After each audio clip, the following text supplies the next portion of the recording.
Ladies and gentlemen, hey, hi, how you doing? Welcome back to the channel. Thank you so much for stopping by. With the Modern Warfare 3 beta, of course, a very common theme with it is that it had a lot of leaks surrounding it. Basically, as soon as the beta went live on PC, data miners were able to go into the actual game files of MW3 and they found all sorts of information. We've talked about some of the things already in regards to some of the content and maps coming to MW3 throughout the in-season content year. There were even some very strange references to Call of Duty 2024 stuff, but today we actually have even more detailed leaks than what we've seen previously in regards to gameplay surrounding multiplayer, Warzone, and zombies / the DMZ hybrid mode as well, in regards to how a lot of things are going to work. So it's surprising that we have exact specifics on a lot of this, but as we get into the details, if you enjoy the video, do me a favor, drop a like on it, would be really appreciated. And if you're new here, you want to guarantee you're always up to date with everything going on in COD,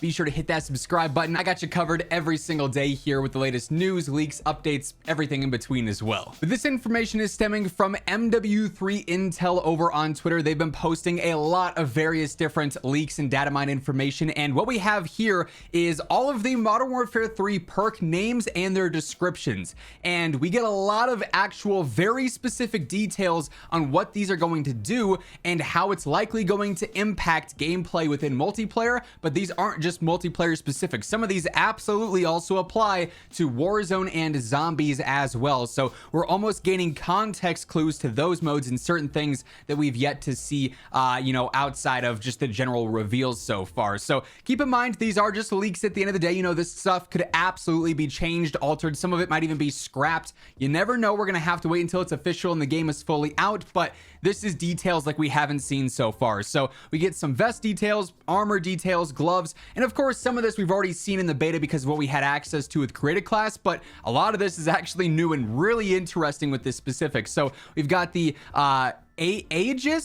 Aegis vest. I'm starting off not strong here with the pronunciation, but immune to EMP, shock, and enemy thermals, warns of nearby enemy equipment, and delays the trigger of enemy mines. So it's basically going to be like, a resistance to the different tacticals and lethals that we have in the game, and it's also going to show you where the equipment is. So similar to perks that we've seen in the past, but combined into one vest here.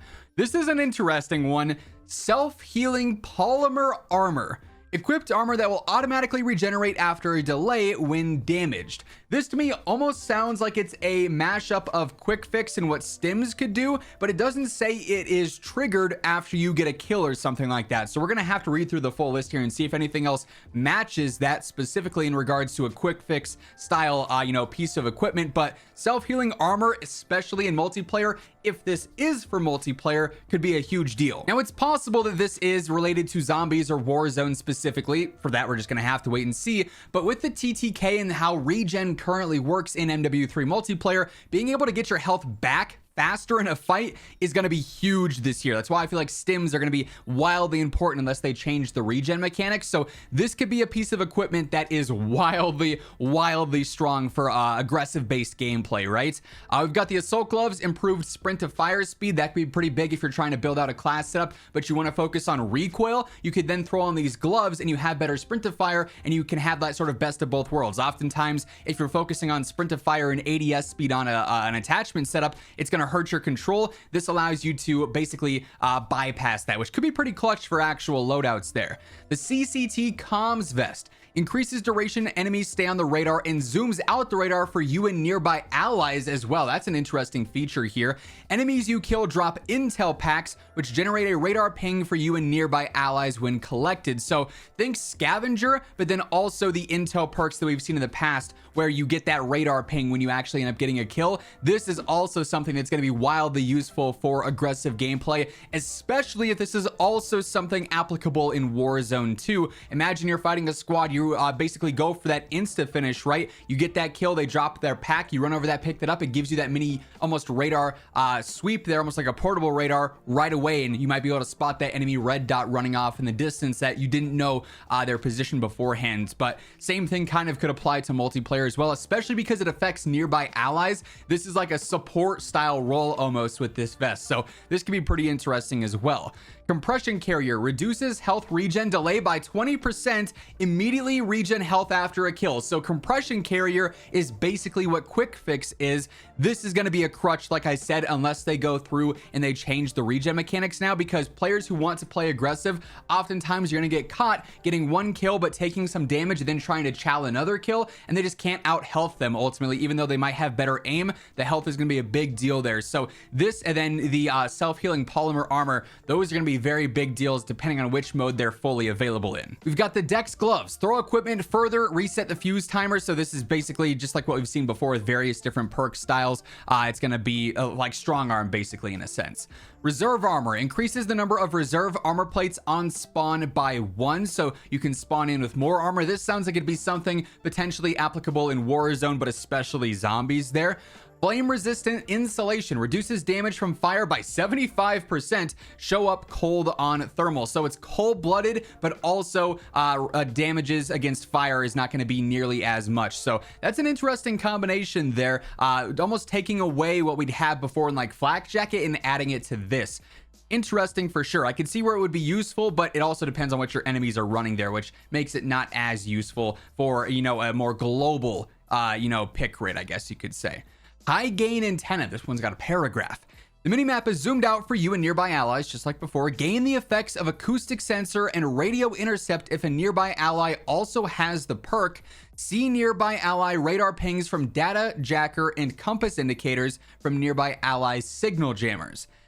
I feel like we're lacking some information on what some of these other things are. This seems like it potentially could be used across the board, maybe zombies, maybe Warzone, maybe multiplayer. I'm curious to see what this one ends up being like, because like I said, I just feel like context here is missing a bit. It seems like it's going to give you good minimap information though. Impact resistant gloves, increased melee speed and range. So Commando Pro kind of in a way. The melee fans will like that. I will not enjoy getting hit by this at all. I can tell you that right now. Lightweight RAR vest, increased movement speed on land and water, less splash noise in water, surface silently. So if you're one of the rats that likes to play in water a lot on Vondel, or if you plan on doing that a lot in Urzikstan, this is going to be the go-to there. But obviously it's super niche for water gameplay and a little bit of movement speed on land. Marksman gloves reduce sway and flinch while ADS, so that one's pretty self-explanatory there. Could be pretty clutch in certain situations if you're using a marksman rifle or a semi-auto gun or a sniper. The EVG enhanced vision goggles allow you to toggle between normal vision and enhanced vision, highlighting enemies in sight. So almost like high alert times thermal in a way, I guess, like high alert, but it's reversed. So you're seeing the pings there. Could be interesting there. This almost sounds like it might be the outline that some of the creators were talking about they saw on players when they play tested the build a while back. The triage gloves automatically equips armor picked up on the battlefield. If we're talking Warzone here, that's going to be huge. That's going to be a super, super strong perk. If you run over, you know, an enemy's body and you pick up their armor and it automatically goes on, I assume there's still going to be an animation, because if there wasn't and that skips that, that sounds crazy OP for like close range engagements where you could then tether that and just start sending enemies like crazy. I'm really curious to see how that's balanced. I imagine there will be an animation with that. Radio intercept, see indicators for enemy reinforcements on your mini maps. Pretty basic there. The Rhino modular rig, start with maximum reserve ammo, so fully loaded. Resupply lethals and tacticals from dead players. That could be pretty solid for Warzone, especially if you're not running, you know, like a full-on restock style perk. That could be pretty clutch. Running sneakers increases tac sprint duration and reduces refresh time. We also have a vest that works similar to that. Shielded carrier, immune to the effects of EMP, shock, and heartbeat sensor. Self-explanatory. Shielded electronics, immunity to EMP and shock. That seems like it might be the same thing, just it's not a carrier, so you might be able to get those benefits from multiple different areas if you're trying to mix and match elsewhere. Suspension pads reduce flinch when aiming down sights, also similar to what we had before with the marksman gloves. So sometimes they're gloves, sometimes they're pads. We're not sure if all of them will make it into the final version of the game, since there are repeats. They might just condense it into one, or they are widely available. So like I said, you can mix and match and still get benefits. If there's gloves you'd rather use over marksman, but you still like these benefits, you could go down and use the suspension pads. Then thermal insulation undetectable by thermal optics, so cold-blooded there basically. And then there is also one more unknown descriptions here. We've got data jacker and then threat identification system. That was mentioned where we were lacking context with the antenna or whatever it was. Yeah, the high gain antenna. So I mean, interesting context clues in a lot of ways here, but also some really interesting sounding gameplay mechanics as well with some of these pieces of equipment or perks in this game. So I'm curious to see how these are fully implemented. Obviously, once the full game is out, we'll be going over a lot of this stuff, the best vests to run for certain scenarios, the best gloves, boots, all sorts of stuff like that. So definitely stay tuned for that information. But that's going to wrap things up for this one. If you enjoyed the video, do me a favor, drop a like on it. And if you're new here, be sure to hit that subscribe button on your way out. But once again, thank you so much for tuning in. And until next time, take it easy. Have an awesome rest of your day. I'll catch you later. Peace out.